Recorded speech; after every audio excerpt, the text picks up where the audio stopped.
Of everything Spider-Man does, only one thing actually comes from a real spider. The rest, we just made it up. And somehow we made every single one of them impossible. Even the real one. But let's start with the thing every kid dreamed of when growing up. Wait, not just every kid, I'd still love it. The swing. You fire a web, you jump off a building, and you swing across the city like the world's coolest pendulum. It is the single most fun-looking thing anyone does in any superhero film. So let's actually take that swing. Just you, a normal body, doing exactly what he does on screen. You step off the ledge, you drop, you pick up speed fast, and then the web catches. And the catching part is the part that hurts, because catching means stopping. All that downward speed has to turn the corner and become sideways speed, and it has to do it in about a second. Your body really does not enjoy that. At the bottom of a swing like that, you're pulling around 3 times your own body weight through one arm. 3 of you hanging off a single wrist and shoulder that were built to carry optimistically a heavy bag of Mountain Dew and Doritos. Do it once and you've torn something. Do it as a daily commute and your arm leaves at the shoulder like a turkey leg. Catching a falling person is worse, which we've talked about too many times already on this channel. Slowing a falling body in a few feet means yanking something like 10 times its weight to a stop in a fraction of a second. That is the kind of number that knocks a fighter pilot out cold and snaps a neck that wasn't ready for it. Spider-Man does it casually mid-sentence, usually while landing a one-liner. So, how does he survive his own coolest move? Well, as a normal guy, he doesn't. The only way that swing ends with him still in one piece is if the rest of his body got upgraded when you weren't looking. He needs a grip that won't slip, tendons that won't tear, a neck that won't whip, bones that can take 10 G's and shrug it off. And the films have one sentence they reach for every time somebody asks how: the proportionate strength of a spider scaled up to a person. So yes, it holds up here. That is not a problem. Yet, hang on to it. We are going to come back to that exact sentence later, and when we do, it falls apart in our hands. For now, realize that for the fun part, the swinging, to make it survivable, the film had to hand him 4 or 5 more powers. Like the webs themselves, they really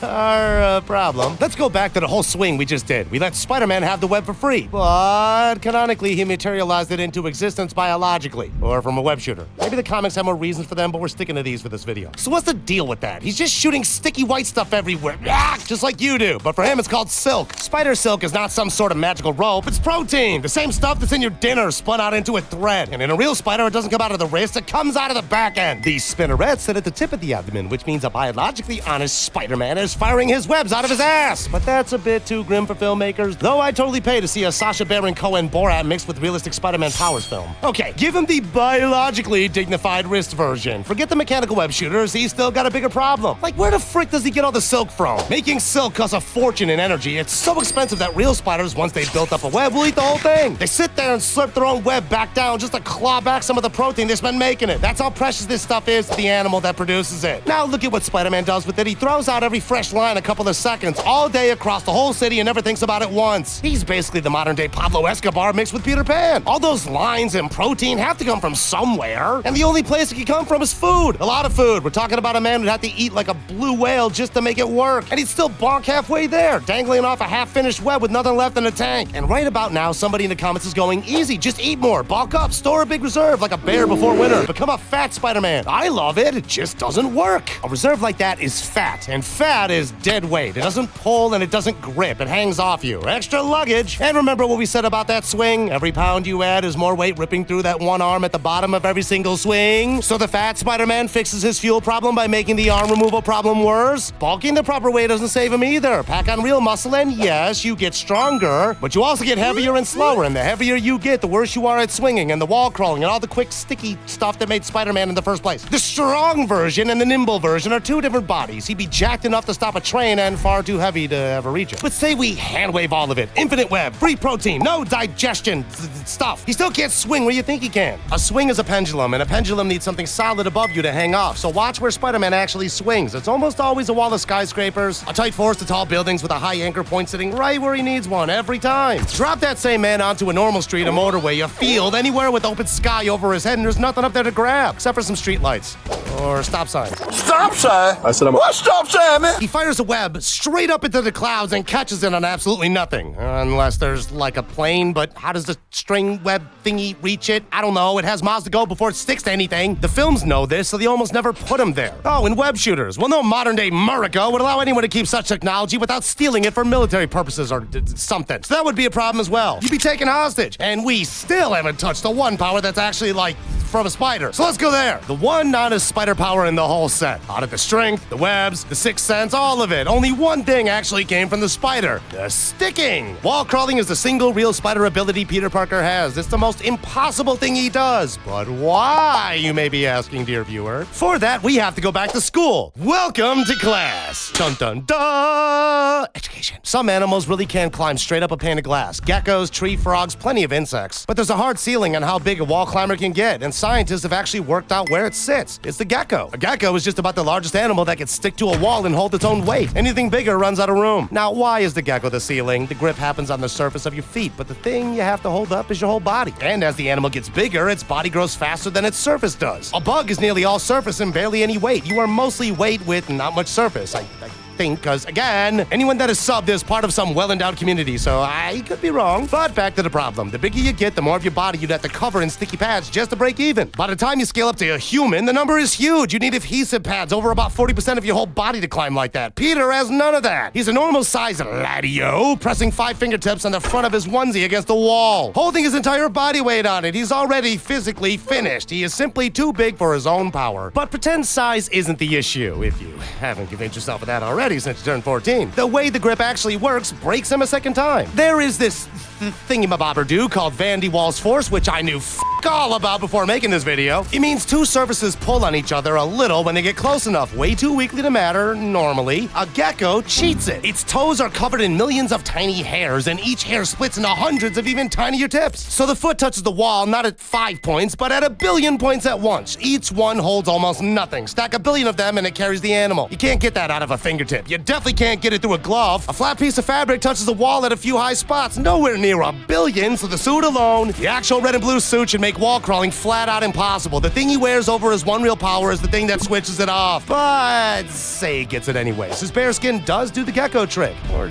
the suit. Then comes the part nobody wants. The grip doesn't get to choose. It sticks to whatever it touches all the time. The mug welds to his hand. The doorknob won't let go. He shakes someone's hand and now they live together. Picking up a phone off a table is a fight. The dream version of this power is scaling a skyscraper. The real version is a man who can't put his own coffee down. The film hands him a quiet on-off switch the spider never had. Sticks when it's cool, lets go when it's convenient. Lovely idea, not how any of this works. So that's the one real spider power he's got. Too big for it and wearing the thing that cancels what's left. And even if none of it were true, it would glue him to his own coffee mug forever. Some gift. And we still haven't explained how he's meant to be strong, for which we have to get back to that line from earlier. Remember that? The proportionate strength of a spider scaled up to a person? It's been explaining the swing, the grip, the not dying. It is the exact opposite of physics. A spider can lift way more than its own body weight. Some of them shift dozens of times what they can weigh, so bite a person, give them that strength scaled up, and you get a man who can throw a bus, right? Wrong! The reason a spider was so strong for its size is the size! Muscle power comes from how thick the muscle is, the cross-section, the area of it, mostly. I'm sure there are little exceptions here and there because the skinny kids at the gym are stronger than I am, and I don't know how that works, but it does, but whatever. I think, now this is a little speculation because there was so much conflicting information online, but I think we have to picture it like this. How strong a muscle is comes down to how thick it is. How heavy you are comes down to your whole body. And those two don't grow at the same speed. Make an animal twice as big and its muscles get about 4 times stronger. Not bad. The trouble is its body gets 8 times heavier, so yes, it got stronger, but it got heavier way faster. Every time something gets bigger, the weight pulls out ahead of the strength. Spiders sit at the opposite end of that. They're so tiny, they barely got any weight to move, so even their little muscles can throw around something dozens of times their own size. An ant marching up a wall with a crumb on its back weighs so little that a small bit of strength is already plenty. Now blow that spider up to about the size of a person, the strength climbs a bit. The weight climbs a lot more. By the time it's 6 foot tall, it's so heavy for its own muscles that it can barely stand up, let alone lift a car. Its legs would fold just holding its own body off the ground. Which means if you scale that proportionate strength of a spider, you're killing Peter. And scaling it up is the exact thing that kills him. That's one half of it. The other half is worse. Because even if you handed him the strength for free, you still couldn't build him out of a spider. A spider isn't like a little person, atomically speaking. It's got no bones at all. The whole body is a hard shell on the outside with soft parts inside. Oh, it's so cute. The opposite layout to you. And the legs are the weird bit. A spider doesn't straighten its legs with muscle the way you straighten yours. It pumps fluid into them like a little tiny hydraulic piston. And the pressure shoves them out. That's That's why dead spiders curl up. The pump stops, the legs lose pressure, they fold. It dies doing the only thing it ever knew how to do. You cannot graft that onto a lad from Queens with an internal skeleton, muscles pulling on bones, the standard human kit. I guess Peter would have to become a semi-cyborg spider for it to work.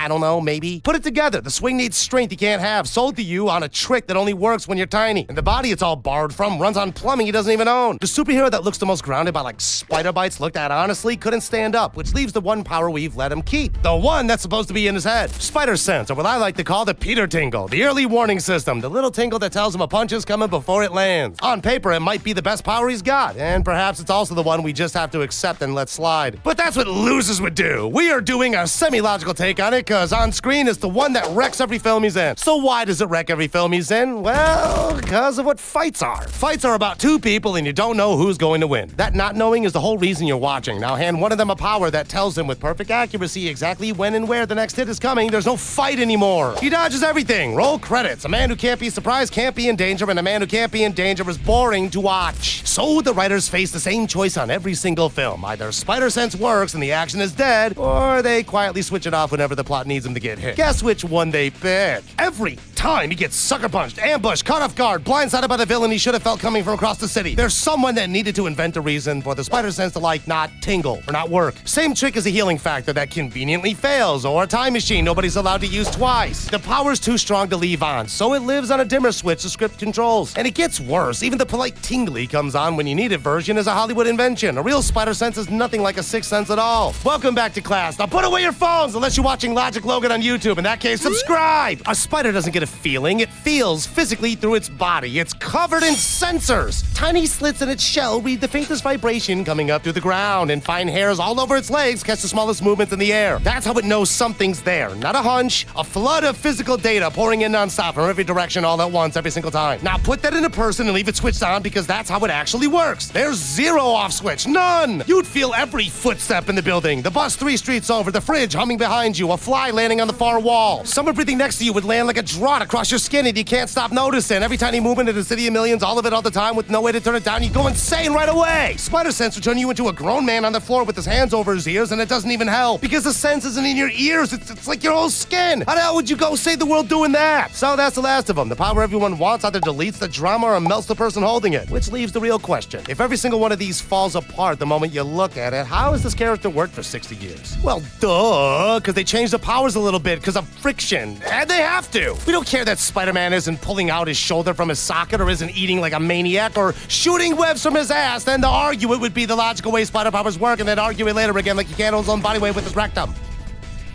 What makes Spider-Man different from other heroes, at least if you ask me, is his human side. When Doc Ock jams a train so it can't stop and Peter plants himself in front of it and holds it, web after web, onto the buildings, his whole body weight against the pole until it stops at the lip of the broken track, and he collapses. He takes everything he's got and knocks him out. The crowd catches him and floats him back over their heads, and they see his face. He's just a kid. The reason we love Spider-Man is the connection between his human side, the superpowers, and the struggle between balancing all of them. Spider powers cost him his normal life, and the story that lives within that is enough to forgive any logical hole the powers create. So, no, you can't have the spider powers. Nobody can. Good news is, you never needed it. But what you can have is super strength. Though it also has different problems. One of which Spider-Man actually did get right. Don't know which one? Click here to find out.